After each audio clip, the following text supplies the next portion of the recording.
नमस्कार दोस्तों, मैं सुप्रिया स्वागत करती हूँ आपका डिकोड एग्जाम के डेली करंट अफेयर की क्लास में।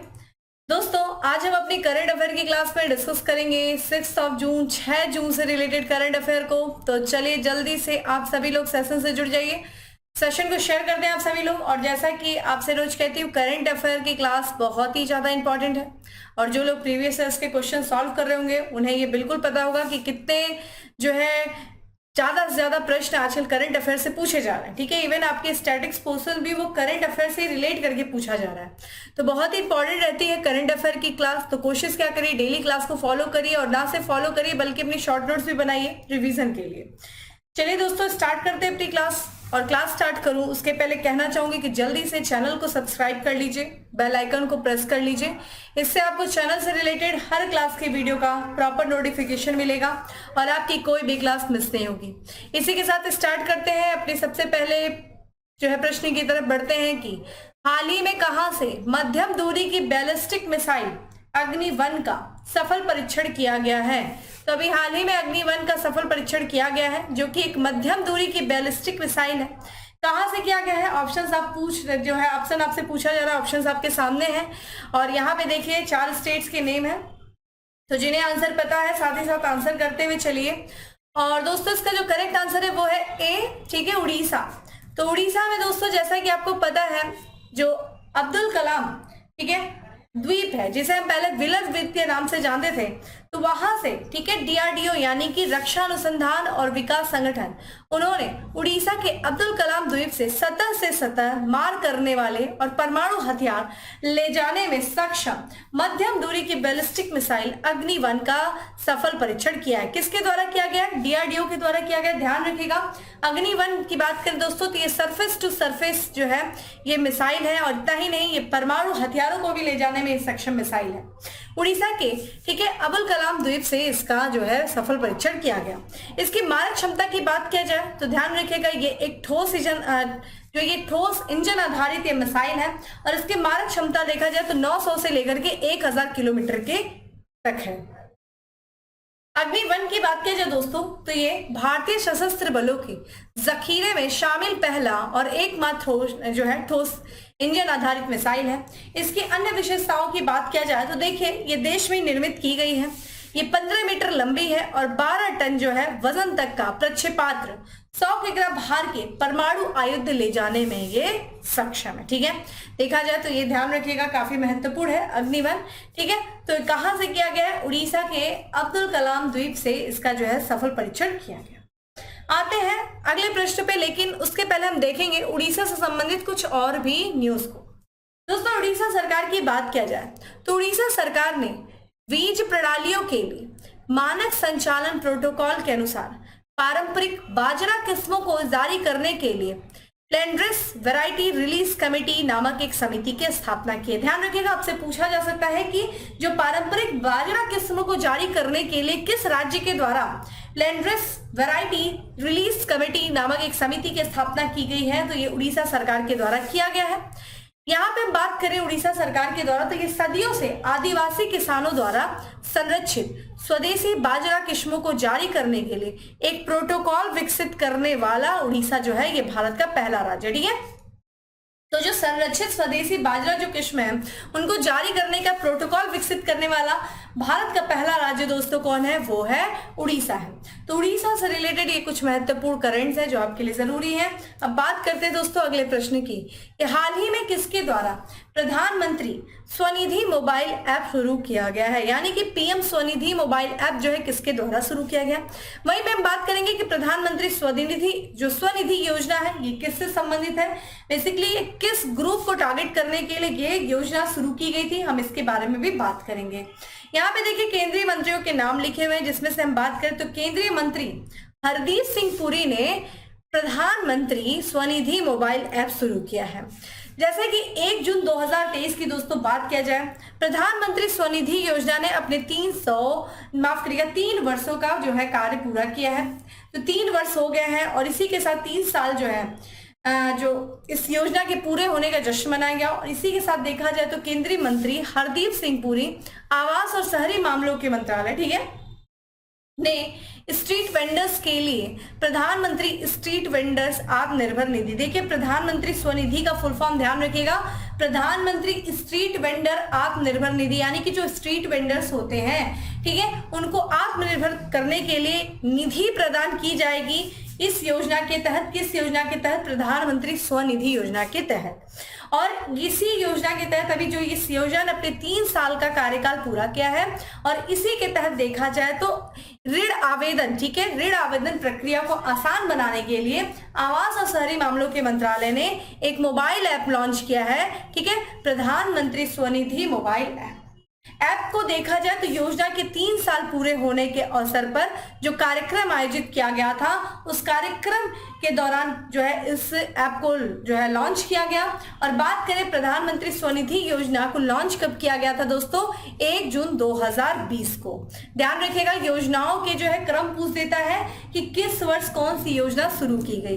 बात करें यहाँ पे यह क्षेत्र एजेंडे के माध्यम से लाभार्थियों के ऋण आवेदन को संसाधित करने के लिए ऋण देने वाले संस्थानों, बैंकों, गैर बैंक जो वित्तीय कंपनी है, नॉन बैंकिंग फाइनेंशियल कंपनी जो होती है, माइक्रो फाइनेंस संस्थाएं की सुविधा के लिए एक एंड टू एंड समाधान प्रदान करेगा ये ऐप, ठीक है।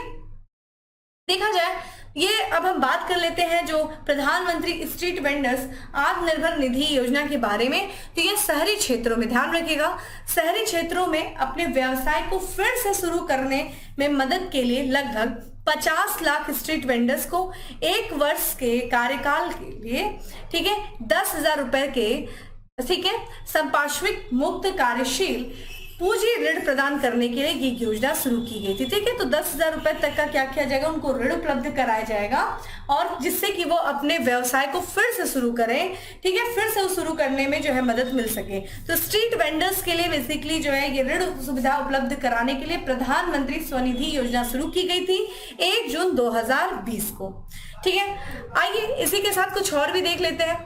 देश का जो केंद्रीय बैंक है यानी कि रिजर्व बैंक ऑफ इंडिया, उससे देखा जाए तो एक अभियान शुरू किया है जिसका नाम है 100 डेज 100 पे, ठीक है। इस अभियान का उद्देश्य क्या है? तो 100 दिनों की अवधि के भीतर हर जिले में हर बैंक के शीर्ष यहाँ पे 100 जो है अनक्लेम डिपॉजिट का पता लगाना और उसका निपटान करना। तो जितने भी अनक्लेम डिपॉजिट है जिसका कोई क्लेम नहीं हुआ है, ठीक है, तो 100 दिनों की अवधि के भीतर जितने भी जिले हैं उन सभी जिलों के हर बैंक में जो शीर्ष अनक्लेम्ड जो डिपॉजिट है 100, उनका पता लगाया जाएगा, उनका निपटान किया जाएगा। और इसके लिए रिजर्व बैंक ऑफ इंडिया ने 100 डेज 100 पे अभियान शुरू किया है। वही बात करें तो पंजाब राज्य की जो पुलिस है उसके द्वारा एक अभियान शुरू किया गया है, ओपीएस क्लीन अभियान। ओपीएस क्लीन अभियान क्या है?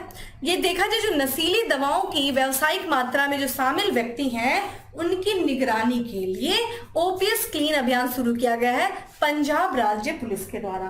तो ये कुछ अन्य महत्वपूर्ण तथ्य हैं। बात करते हैं अब अपने अगले प्रश्न की।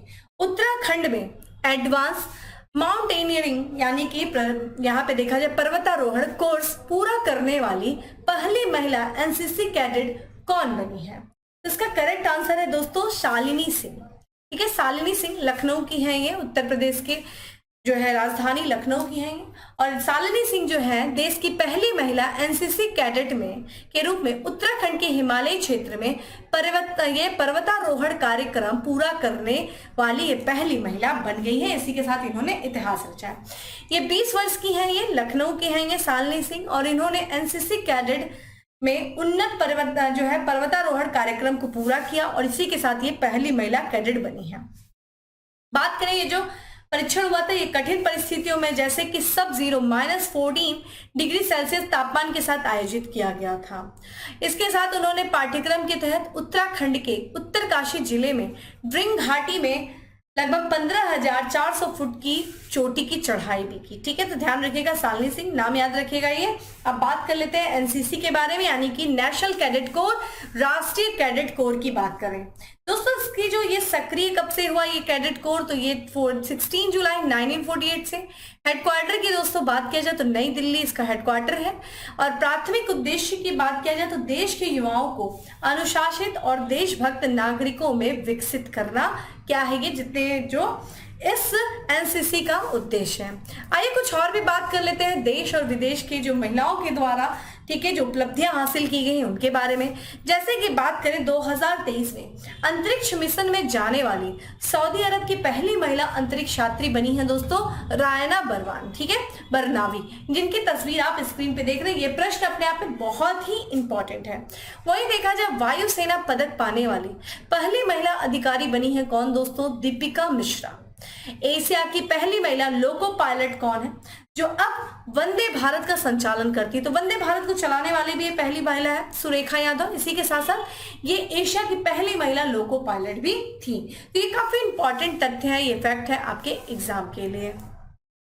अगला प्रश्न दिवस से रिलेटेड है कि हाल ही में कब विश्व पर्यावरण दिवस मनाया गया? तो दोस्तों 5 जून को विश्व पर्यावरण दिवस मनाया गया, ठीक है। तो जैसा कि वातावरण को स्वच्छ और शुद्ध बनाए रखने के उद्देश्य से हर साल दोस्तों 5 जून को कौन सा दिवस मनाया जाता है? विश्व पर्यावरण दिवस, यानी कि वर्ल्ड एनवायरमेंट डे मनाया जाता है। इस दिवस की शुरुआत की बात करें दोस्तों तो ये दिवस जो है संयुक्त राष्ट्र महासभा यूनाइटेड नेशन जनरल असेंबली द्वारा मानव पर्यावरण के संयुक्त राष्ट्र सम्मेलन में 1972 में जो है शुरुआत किया गया था। तो संयुक्त राष्ट्र महासभा के द्वारा इस दिवस की शुरुआत की गई थी और पहली बार ये दिवस देखिए कब मनाया गया था? 5 जून 1973 को मनाया गया था, ध्यान रखिएगा। इस दिवस की थीम की बात करें तो इस साल 2023 में विश्व पर्यावरण दिवस की थीम क्या है? सोल्यूशन ऑफ प्लास्टिक पोल्यूशन, ठीक है, यानी कि प्लास्टिक प्रदूषण के समाधान पर आधारित इस वर्ष की थीम रही है। आइए कुछ और भी दिवस की बात कर लेते हैं। जैसे कि हम बात करें दोस्तों कि इसी साल अभी 3 जून को मनाया गया है विश्व साइकिल दिवस। और विश्व साइकिल दिवस यानी कि बात करें वर्ल्ड बाइसिकल डे जो है, इस साल की थीम क्या है? सतत भविष्य के लिए एक साथ सवारी। वही बात करें वैश्विक माता पिता दिवस, इसको हम कह सकते हैं, ठीक है, वर्ल्ड गार्जियन डे या फिर अभिभावक दिवस। ये कब मनाया गया? 1 जून को मनाया गया। वहीं 1 जून को मनाया गया दोस्तों विश्व दुग्ध दिवस, जिसके बारे में हम लोगों ने ऑलरेडी चर्चा किया हुआ है। तो ये कुछ महत्वपूर्ण दिवस थे जो आपके एग्जाम के लिए जरूरी थे, उनको भी हम लोगों ने चर्चा किया। ध्यान रखिएगा इस बार पीसीएस में डेज तो पूछा ही था, थीम भी पूछी गई थी, तो थीम भी आपके लिए बहुत ही ज्यादा जरूरी है। अब बात करते हैं हम अपने अगले प्रश्न की। दोस्तों अगला प्रश्न है कि अफ्रीकी महाद्वीप के किस देश में पहला आईआईटी अक्टूबर 2023 में खुलेगा? तो पहला जो है आईआईटी जो खुलेगा अफ्रीकी महाद्वीप जो है द्वीप में, वो खुलेगा तंजानिया में, ठीक है। पूर्वी अफ्रीका का ये देश है तंजानिया, और यहाँ पे आईआईटी जो है अक्टूबर 2023 में तंजानिया में, ठीक है, 50 स्नातक छात्रों और 20 मास्टर छात्रों के बैच के साथ अपना पहला विदेशी परिसर खोलेगा, ठीक है। कौन सा दोस्तों? आईआईटी मद्रास, ध्यान रखिएगा। आईआईटी मद्रास ये अपना पहला विदेशी परिसर जो खोलेगा वो तंजानिया में। और तंजानिया के में देखा जाए तो तंजानिया के तहत जंजीबार में नया आईआईटी परिसर स्थापित किया जाएगा, ठीक है। इसमें देखा जाए देखिए यहाँ पे जंजीबार जो है, जैसा कि आईआईटी के 3 परिसर जो है वो स्थापित होने वाले हैं भारत के बाहर, जिसमें से जंजीबार जो है वो एक है। अन्य जो परिसर की बात करें दोस्तों तो एक देखा जाए यूएई की जो राजधानी दोस्तों अबू धाबी वहां, दूसरा देखा जाए तो मलेशिया की जो राजधानी वहां। तो आईआईटी के 3 जो है विदेशी परिसर जो स्थापित होने वाले हैं, अबू धाबी में, कुआलालंपुर में, जंजीबार, ठीक है, यानी कि तंजानिया में। यहाँ पे इन परिसरों की बात किया जाए तो ये परिसर जो है, इन परिसरों को अपने संबंधित क्षेत्र की सेवा के लिए डिजाइन किया गया है। जो भी इनसे संबंधित जो क्षेत्र उनको डिजाइन किया गया है। जंजीबार का जो परिसर है वो ग्रेटर पूर्वी अफ्रीका का सेवा क्षेत्र होगा। पहले जो देखा जाए पहले साल में संस्थान देखिए कौन कौन से कोर्स ऑफर करेगी, तो data science, artificial intelligence course जो है वो ऑफर करेगी। आईआईटी के जंजीबार परिसर को वही अंतरराष्ट्रीय मान्यता प्राप्त होगी जो आईआईटी मद्रास को प्राप्त है, ठीक है, ध्यान रखिएगा। आईआईटी जंजीबार, यहाँ पे देख सकते हैं तंजानिया, देखिए दोस्तों ये पूर्वी अफ्रीका का ये देश है तंजानिया, ठीक है, जिसकी बात करें कैपिटल क्या है दोस्तों? डोडोमा, ठीक है, ध्यान रखिएगा। जंजीबार और पेम्बा देखिए ये जो द्वीप हैं छोटे से बड़े इंपॉर्टेंट रहे दोस्तों, ये काली जो है लौंग वगैरह के लिए बड़े फेमस हैं। यहाँ पे हम बात करें दोस्तों तो इसके देखिए कौन कौन से देशों से ये अपनी सीमा को साझा करता है। तो यहाँ पे देखिए केनिया, फिर हम बात करें दोस्तों युगांडा, ठीक है, यहाँ पे बात करें रवांडा, बुरुंडी, ठीक है, जाम्बिया, मलावी और मोजाम्बिक, ठीक है। ठीक है, आप यहाँ पे देखिए, आपको तीन लेक दिखाई दे रही है जो कि तंजानिया से अपनी सीमा को साझा करती है। पहली बात करते हैं दोस्तों लेक विक्टोरिया। लेक विक्टोरिया जो कि केन्या, युगांडा और तंजानिया से अपनी सीमा साझा करता है। यहाँ पे हम बात करते हैं लेक टांगानिका। देखिए लेक टांगानिका बहुत ही इंपॉर्टेंट है। क्यों इंपॉर्टेंट है दोस्तों? क्योंकि ये विश्व की सबसे लंबी मीठे पानी की झील है। ध्यान रखिएगा, ये विश्व की सबसे लंबी, ठीक है, सबसे लंबी मीठे पानी की झील है, मीठे पानी की झील है। और इसके साथ ही साथ जैसा कि आपको पता है, दुनिया की विश्व की सबसे गहरी जो झील है दोस्तों, वो बैकाल झील है। ठीक है, बैकाल झील है विश्व की सबसे, जो कि रूस में है। सेकंड नंबर पे दोस्तों जो दुनिया की दूसरी सबसे गहरी झील है वो लेक टंगानिका है। ठीक है, ध्यान रखिएगा, जो कि 4 देशों से, यानी कि अगर हम बात करें बुरुंडी हो गया, कांगो हो गया, ध्यान रखिएगा कांगो जो रिपब्लिक है, कांगो डेमोक्रेटिक रिपब्लिक कंट्री है, यहीं पे बात करें तंजानिया हो गया और जाम्बिया हो गया, इन 4 देशों में ये जो है लेक विभाजित है। लेक न्यासा की दोस्तों बात करें तो ये 3 देशों से अपनी सीमा साझा करती है, तंजानिया, मोजाम्बिक, ठीक है, और मालविया। और बार बार आपसे पूछा गया, कभी कभी देखिए नॉर्थ टू साउथ पूछ देगा, ठीक है, कि यहाँ पे हम देखें, यहाँ पे पहले लेक विक्टोरिया है, फिर लेक टंगानिका है, फिर लेक न्यासा, ये पूछ देगा।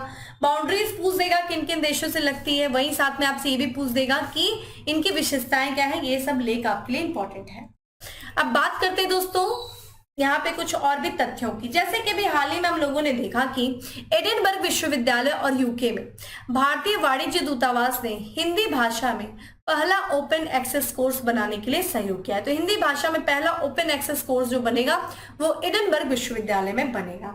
वहीं बात करें भारतीय उच्चायोग ने श्रीलंका के सबरागमुवा विश्वविद्यालय में हिंदी पीठ स्थापित करने के लिए समझौता किया है। ठीक है, अगला प्रश्न है दोस्तों जो कि अभ्यास से रिलेटेड है कि निम्नलिखित में से कौन से देश ने बहुराष्ट्रीय आर्कटिक चैलेंज अभ्यास 2023 की मेजबानी की है। ठीक है, तो आर्कटिक चैलेंज जो है एक्सरसाइज जो कि बहुराष्ट्रीय, यानी कि कई सारे राष्ट्र से इन्वॉल्व हैं, और यहाँ पे उपयुक्त सभी इसका जो आंसर है स्वीडन, फिनलैंड, नॉर्वे, इनके द्वारा जो है ये बहुराष्ट्रीय आर्कटिक चैलेंज अभ्यास 2023 की मेजबानी की गई है। ये नाटो के द्वारा जो है ये अभ्यास किया जाता है। तो उत्तरी अटलांटिक संधि संगठन यानी कि नाटो देशों ने, जो कि नाटो के 31 सदस्य देश हैं, उन्होंने बहुराष्ट्रीय आर्कटिक सैन्य चुनौती अभ्यास 2023 शुरू किया है, जिसमें अपने नए सदस्य फिनलैंड की रक्षा करने का संकल्प लिया गया है। जैसा कि नाटो का भी नया सदस्य देश बना है दोस्तों फिनलैंड, और जैसा कि आपको पता है यूक्रेन भी नाटो में शामिल होने जा रहा था, और उसके इस फैसले से नाराज होकर के रूस ने उस पर आक्रमण कर दिया। चूंकि अब फिनलैंड भी रूस के साथ अपनी बाउंड्री शेयर करता है, और फिनलैंड चूंकि शामिल हो गया है, तो उस फिनलैंड की रक्षा करने के लिए ये जो नाटो सदस्य देश है इस बहुराष्ट्रीय अभ्यास, जो कि बहुराष्ट्रीय आर्कटिक सैन्य चुनौती अभ्यास है, उसको जो है आयोजित किया। यह अभ्यास 29 मई को शुरू हुआ है और 9 जून तक चलेगा, और इसके दौरान देखा जाए तो ये जो है निर्धारित ये आर्कटिक चुनौती अभ्यास जो है ये छठा है। ठीक है, छठा संस्करण है। इसे फिनलैंड, नॉर्वे और स्वीडन ने एक साथ इसे होस्ट किया, छठा संस्करण है। फिनलैंड के जुड़ने से रूस के साथ नाटो की सीमा की लंबाई दुगनी हो जाती है, जबकि फिनलैंड रूस के साथ 1300 किलोमीटर या फिर हम कह सकते हैं 800 मील की सीमा साझा करता है। 23 यहाँ पे बात करें अप्रैल 2023 में फिनलैंड जो है नाटो का 31वां सदस्य बना है। और अगर हम बात करें आर्कटिक चैलेंज एक्सरसाइज की, तो उद्देश्य क्या है, जो भी इसमें भाग लेने वाले बलों को सुरक्षित और प्रभावी ढंग से बड़े समग्र वायु संचालन में असमान विमान युद्ध का संचालन करने के लिए प्रशिक्षित करना है। ठीक है, ये इसका उद्देश्य है। अब बात कर लेते हैं नाटो की, नॉर्थ अटलांटिक ट्रीटी ऑर्गेनाइजेशन, जिसकी स्थापना दोस्तों 1949 में की गई थी। ब्रुसेल्स बेल्जियम में इसका हेडक्वार्टर है। जेम्स स्टोलनबर्ग जो है यहाँ के महासचिव है नाटो के, और वर्तमान में इसके 31 सदस्य हैं। चलिए आप मुझे बताइए 30वां सदस्य देश कौन था, मेंबर कंट्री कौन थी। ठीक है, नाटो की। अब हम बात करते हैं दोस्तों अगले प्रश्न की निम्न में से किस देश ने सहकारी क्षेत्र में दुनिया की सबसे बड़ी खाद्य भंडारण योजना को मंजूरी दिया है। तो करेक्ट आंसर इज भारत। ठीक है, ध्यान रखिएगा, ये इंपॉर्टेंट है अपने आप में। तो केंद्रीय मंत्री ने सहकारिता के क्षेत्र में अनाज भंडारण क्षमता बढ़ाने के लिए 1 लाख करोड़ रुपए की योजना को मंजूरी दिया। ठीक है, तो ये अनाज भंडारण क्षमता बढ़े, इसके लिए जो है 1 लाख करोड़ रुपए की मंजूरी दी गई है केंद्रीय मंत्रिमंडल के द्वारा। ये विश्व की सबसे बड़ी अनाज भंडारण योजना है और इसके लिए अंतर मंत्रालय समिति का गठन भी किया गया है, इसकी भी मंजूरी दी गई है। इसे देखा जाए लागू जो किया जाएगा, इसे कृषि मंत्रालय, कौन कौन से मंत्रालय इसमें, कृषि मंत्रालय, उपभोक्ता मामलों के मंत्रालय, खाद्य तथा सार्वजनिक वितरण मंत्रालय, खाद्य प्रसंस्करण उद्योग मंत्रालय के अभिसरण से इस योजना को लागू किया जाएगा। ठीक है, योजना को पेशेवर और समयबद्ध तरीके से लागू करना सुनिश्चित करने के लिए सहकारिता मंत्रालय विभिन्न राज्यों और केंद्र शासित प्रदेशों के कम से कम 10 जिलों में प्रायोगिक आधार पर परियोजना को लागू करेगा। ठीक है, प्रयोग के आधार पे जो है इस परियोजना को लागू किया जाएगा सहकारिता मंत्रालय के द्वारा। यह कार्यक्रम की बात करें दोस्तों तो यह जो है ये आवास और शहरी विकास मंत्रालय का यह कार्यक्रम है और इसे जो है किसकी भागीदारी से चलाया जाएगा, तो फ्रांस की एक विकास एजेंसी है जिसका नाम देखिए क्या है, क्रेडिटन स्टाल्ट फॉर, ठीक है, विडेरा फबाऊ और यूरोपीय संघ और शहरी मामलों के राष्ट्रीय संसाधन की भागीदारी से इस कार्यक्रम को चलाया जाएगा। ये कार्यक्रम देखिए 2023 से लेकर के 2027 4 वर्ष की अवधि के लिए होगा।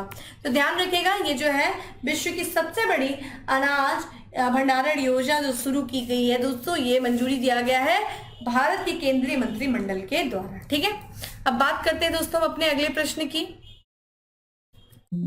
अगला प्रश्न है दोस्तों की किस राज्य के करी इशिद आम को भौगोलिक संकेतक प्रदान किया गया, जीआई टैग प्रदान किया गया, तो ये किस राज्य से संबंधित है, करी इशिद आम। दोस्तों ये है करेक्ट आंसर इस कर्नाटक। ठीक है, कर्नाटक का ये आम है। तो यहाँ पे देखा जाए दोस्तों तो कर्नाटक के उत्तरी कन्नड़ जिले के अंकोला तालुक में उगाए जाने वाली करी इशद आम को भौगोलिक संकेतक प्रदान किया गया है। ठीक है, तो करी इशद आम जो कि किससे संबंधित है, कर्नाटक के कन्नड़ जिले से है। ठीक है, और यहाँ पे इसको जीआई टैग प्रदान किया गया है। इसकी खासियत देखा जाए करी इशद आम तो ये अनूठी सुगंध है, इसमें बेहतर स्वाद है, अत्यधिक गुदे और आकार के कारण ये आम प्रसिद्ध है। करी इशद अधिक गुदेदार और मिठास के पतले छिलके वाली आम की प्रजाति है, जबकि यहाँ पे देखिए एक बिली इशद है, इसका छिलका मोटा होने के साथ ही इसमें गुदे और मिठास की मात्रा कम होती है। ये दोनों इशद की जो है इशद आम की प्रजातियां हैं। यहाँ पे हम कुछ और भी देख लेते हैं दोस्तों, कुछ और भी जीआई टैग प्रदान किया गया, जैसे कि अभी हाल ही में देखा जाए आंध्र प्रदेश की जो अराकू वैली कॉफी है और काली मिर्च है उसको भी जैविक प्रमाणीकरण मिला है। उसी के साथ साथ देखा जाए मध्य प्रदेश की पारंपरिक गोंड पेंटिंग को जीआई टैग जो है प्रदान किया गया। तो गोंड पेंटिंग कहाँ की दोस्तों, मध्य प्रदेश की। तो कुछ अन्य भी जो जीआई टैग है जो आपको प्रदान किए गए हैं, जो जीआई टैग मिले हैं जिन जो है उत्पादन को, उसको हम लोगों ने यहाँ पे देखा। अब बात करते हैं दोस्तों अगले प्रश्न की किस राज्य सरकार ने सबसे बड़ा सौर शहर बनाने की महत्वाकांक्षी परियोजना शुरू किया है, तो करेक्ट आंसर इज बी। तो केरल की जो राजधानी है तिरुवनंतपुरम, उसे सबसे बड़ा सौर शहर बनाने की परियोजना जो है शुरू की गई है दोस्तों केरल सरकार के द्वारा। और वहां पे जो उसकी जो केरल की जो राजधानी तिरुवनंतपुरम, उसमें हर छत जितने भी घर में है उन घर के छतों को सौर ऊर्जा उत्पादक स्टेशन के रूप में बदलना, और इसी उद्देश्य से एक महत्वपूर्ण परियोजना शुरू की गई है। इस परियोजना को जो नेतृत्व किया जाएगा दोस्तों एक एजेंसी है जिसका नाम है agency for new and renewable energy research and technology. ठीक है, उसी के नेतृत्व में जो है यह महत्वाकांक्षी उद्यम राज्य की राजधानी को देश में सबसे बड़े सौर शहर, ठीक है, सौर शहरों में से एक के रूप में स्थापित करना चाहता है। उद्देश्य क्या है इस परियोजना का, एक तरीके से सौर ऊर्जा जैसा कि बहुत ही अपार मात्रा में उपलब्ध है, तो इस अपार मात्रा में जो सौर ऊर्जा उपलब्ध है उसकी अपार क्षमता का दोहन करना और क्षेत्र में सस्ते श्रम की उपलब्धता द्वारा प्रदान किए जाने वाले लागत का लाभ उठाना। ठीक है, ये इसका उद्देश्य है। अर्नेट की बात किया जाए तो अर्नेट ने सौर पैनलों की स्थापना के लिए उपयुक्त 3 लाख भवनों की पहचान की है, जो कि प्रक्रिया को सुविधाजनक बनाने के लिए एक सौर एटलस बना रहा है। ठीक है, सौर एटलस बनाएगा। तो ध्यान रखिएगा जो है सबसे बड़ा सौर शहर, ठीक है, स्थापित करने की जो योजना बनाई जा रही है वो केरल सरकार के द्वारा तिरुवनंतपुरम में हर घर पे जो है सौर ऊर्जा उत्पादक स्टेशन में बदलना, हर घर की छत। इसी के साथ कुछ और भी देख लेते हैं तथ्य, जैसे कि सुशासन नियमन को मंजूरी देने वाला देश का पहला राज्य बन गया है दोस्तों कौन, महाराष्ट्र।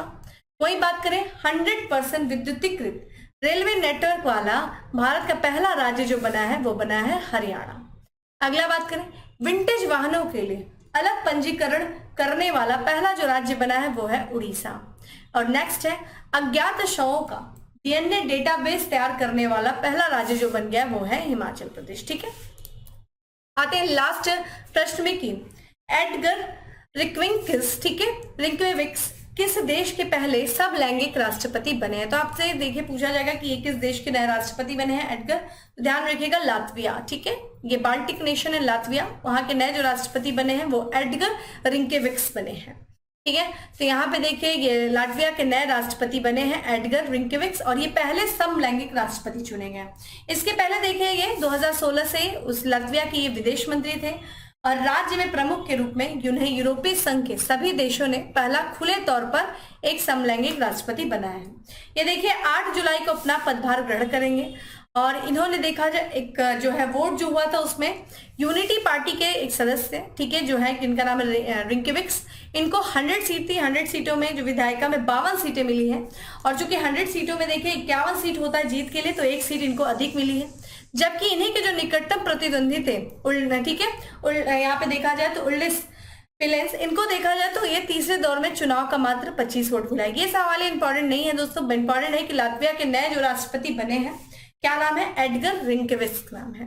लातविया के बारे में देख लेते हैं जो कि एक बाल्टिक नेशन जिसको हम कहते हैं। देखिए बाल्टिक सागर से लगे हुए 3 देश, लातविया, ठीक है, लिथुआनिया, ठीक है, और एस्टोनिया, लातविया, लिथुआनिया, इन 3 देशों को हम बाल्टिक नेशन कहते हैं। ठीक है, क्योंकि बाल्टिक सागर से अपनी सीमा को साझा करते हैं। तो लातविया की राजधानी रीगा है दोस्तों, और वही हम बात करें दोस्तों इसका जो मुद्रा है वो यूरो है और यहाँ के प्रधानमंत्री हैं, ठीक है, ठीक है, करिंस यहाँ के प्राइम मिनिस्टर हैं। तो ये था दोस्तों हमारा आज का 10 MCQ। अब उसके पहले हम बात कर लेते कुछ और भी तथ्य की जो भी हाल फिलहाल में चर्चा में रही है अपॉइंटमेंट से रिलेटेड। जैसे कि हाल ही में देखा जाए अर्जेंटीना की सेलेस्टे साउलू जो थी उनको ये विश्व मौसम विभाग संगठन की पहली महिला महासचिव बनी है, जिनकी तस्वीर आप देख सकते, ठीक है। वही देखा जाए अमरिंदो प्रकाश ने हाल ही में स्टील अथॉरिटी ऑफ इंडिया यानी कि सेल के नए अध्यक्ष और प्रबंध निदेशक के रूप में कार्यभार संभाला है। अगला है, अगर आपसे पूछा जाए कि पावर फाइनेंस कॉर्पोरेशन की पहली महिला प्रमुख किसे चुना गया दोस्तों, तो परमिंदर चोपड़ा को चुना गया। तो ये कुछ अन्य अपॉइंटमेंट्स हैं जो आपके लिए जरूरी है। तो दोस्तों ये था आज का हमारा 10 MCQ। बात कर लेते हैं फैक्ट्स ऑफ द डे की। फैक्ट्स ऑफ द डे में हमारा सबसे पहला फैक्ट्स है कि जून में भारतीय ऊर्जा की पहली मेजबानी करेगा कौन सा देश दोस्तों, ठीक है, भारतीय ऊर्जा की बड़ी मेजबानी करेगा सूरीनाम। वहीं देखा जाए तो देखिए अभी सूरीनाम की यात्रा पे राष्ट्रपति जी भी गई हैं।